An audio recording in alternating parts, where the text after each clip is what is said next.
So let's go away. Hey guys, what's going on? This is Dice Squad. I am Marshall Dice, known as Adam Campbell, and I am live here at Con on the Con with Michael McFarland. How's it going? It is going phenomenally, sir. How are you doing? I'm doing well. How are you enjoying Con on the Con 2016? Oh, it's been great so far. You know, I played a show last night, and the game that I'm developing, I've been playtesting it all over here, so it's been sort of both sides of my life have collided here, and it's been a blast. So, is this your first Con on the Con? It is not. This is my second. I was at Con on the Cob 2 years back. So I missed last year, but I'm back here again. Gotcha. So, you're a singer? Yes. You play guitar? I do. You're a game designer? I am. I also hear you have a podcast. I do. I've got a couple of different things that I do, yeah. Which one do you want to talk about first? Let's talk about the game. Okay, games. Tell me about your games. Okay, so Well, first of all, how long have you been a fan of board and card games all your life? yes, so when I was 6 years old, my brother John, I'm the youngest of five, my brother John brought back from Germany this game that he said was going to change the landscape of how people looked at board games. He said it had won Spiel des Jahres in Germany, and it was this strange abstract game called Die Siedler von Catan, and there were sheep and wood and all of these commodities. Oh, it's Settlers of Catan. Yes, so before it was in English, before it was in the U.S., when I was 6 years old, he brought that home, and so he had to go back to college, so I made my own copy of that, cutting the hexagons out of cardboard and in my primitive Photoshop, it wasn't Photoshop, it was something way more primitive than that. I made all of the graphics and cards and everything so I could have my own version. So yeah, it goes way back for me.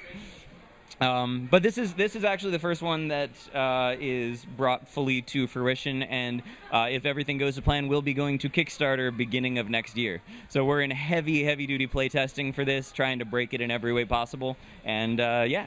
What's it called? Pests!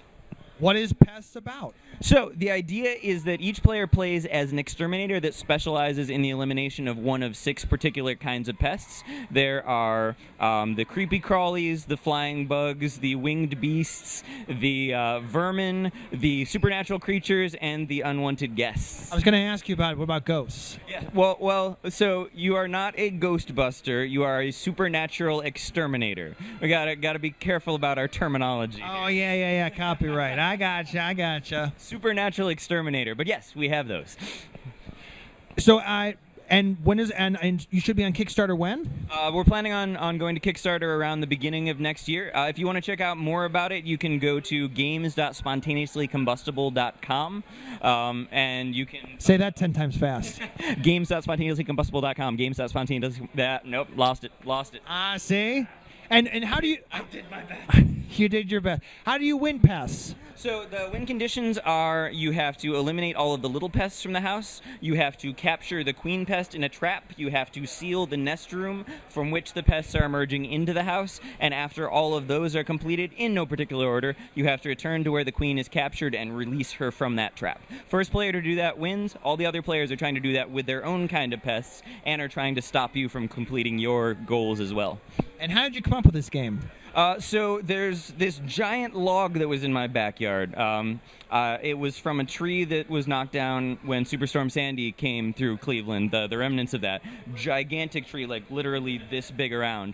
And there were segments of log this size. And so I was chopping one of those up, and the hatchet went into the log, and I hit a pocket, and swarms of ants came up the hatchet and up my arm and inside my shirt. And the following night, I had a nightmare about beating back just swarms of insects inside my house. And I woke up and that's a cool idea for a game. And so, now it's this. You heard it here, folks. The ideas can happen anywhere. Even when chopping wood and ants crawl up your hand. I would have a nightmare they were going to crawl up into my brain. Well, we all have our own nightmares. So besides pests, are there any other games you're working on, or is this it? So this is the focus right now. We have a lot of ideas for after this, but this is the one that we're working on right now. This is what we're putting all of our efforts into. The artwork for this was done by Todd Jacobison, who's an amazing artist based out of Akron. He's my partner in developing this, and he has done just an incredible job on all of this. He knocked out all of the artwork for the game in 1 month. Wow. I promise you I did not chain him to the desk to do it, but Of course you didn't. I swear. Keep working. Keep working. I just want a break. There were no lashes administered to make sure that it got done. Yeah, everyone says. So I also know that you're also a songwriter. Yes, that is correct. And you also performed last night. I did. And you're also going to perform tonight, right? That is correct. Now, how did you get into songwriting and playing instruments? So I've been playing music since I was about 6 years old. I studied classical piano for 12 years. I really started writing songs when I was around 14. That was when I started playing guitar, and that sort of was my jumping off point. So it was like late 90s, early 2000s alternative rock was like my entry point into music.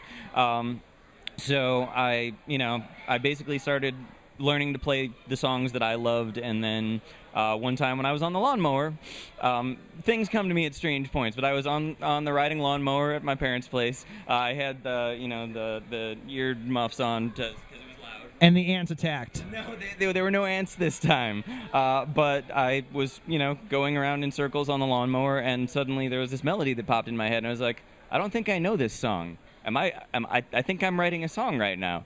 And so, later that day I went and I picked it out on the guitar and figured out how it went and wrote the rest of the lyrics. And then spent the next 5 years trying to write another one that was as good as that first song. And then I finally did. And so I've gone from there and toured all over the country playing music. And I'll be going back on tour right after Thanksgiving, going on all over the Midwest. So yeah. Awesome. And I know you recently have a soundtrack or new album. Yes. That has Legos in it. So my latest release is available in CD, digital, and Lego format, which is this. You can hear it jiggle there. I've never heard of. Now I've heard of like Zune. I've heard of iTunes. I've heard of LimeWire. I've heard of them all, but I have yet to hear the music in the form of Legos. Preferably like different parts and pieces of Legos. Like, is it like you build like a cassette tape out of it, or?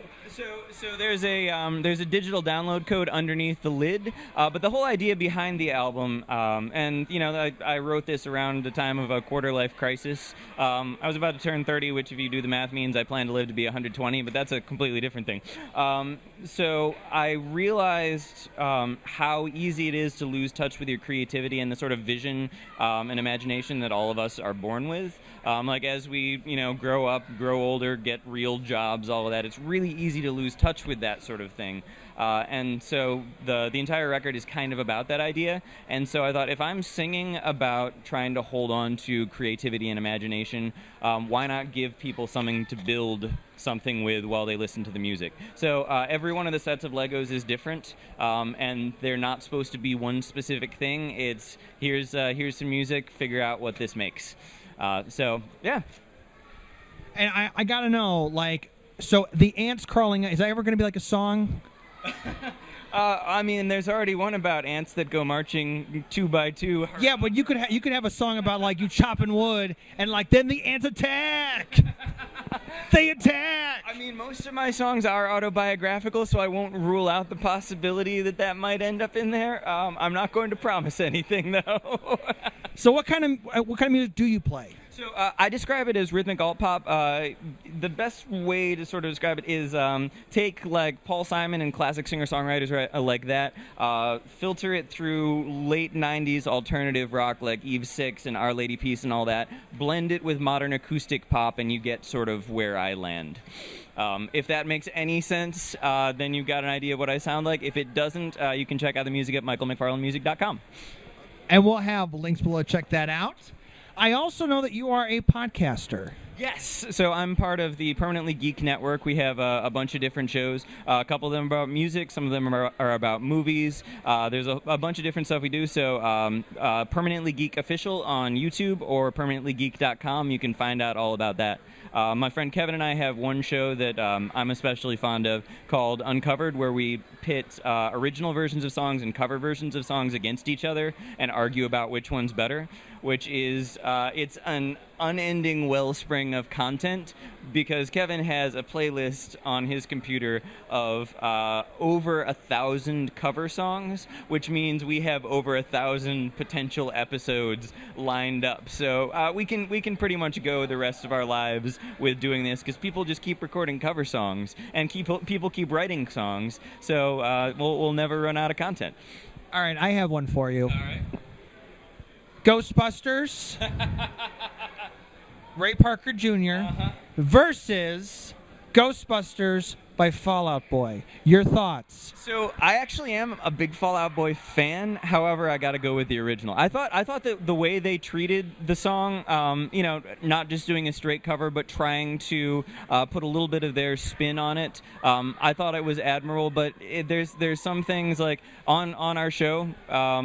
We have just sort of said we're never going to tackle a Beatles song that's covered by another artist, because we know how it's going to end up. We've just barred that from it because it's not going to be interesting. Because we both know that we're always going to pick the Beatles. Ghostbusters, that title track, that's one of those songs that, no matter how much I like the Fall Out Boy version, which I like quite a bit, I got to pick the original. Understood. And where can people find all your podcasts? So at youtube.com/permanentlygeekofficial or permanentlygeek.com. And we'll have links below. And also, are you also a part of the Tangebound Network? I am not yet, but going to be talking with them and seeing what might happen. So we will see. All right. To be continued. To be continued. ... I'm smarter than the average bear. Well, Michael, thank you very much for being on the show. I appreciate it. Thank you for having me. It was my pleasure. Absolutely. And from all of us here at Dice Squad, continuing our coverage of Con on the Cob 2016, this is Marshall Dice, known as Adam Campbell, at Con on the Cob! Con on the Cob! That's... If you didn't hear that, that was actually the train scrubber, second-class Dice in the background. He's wandering around here, but... Apparently directly behind us somewhere. Somewhere. Well, we have to keep doing more coverage here, so stay tuned.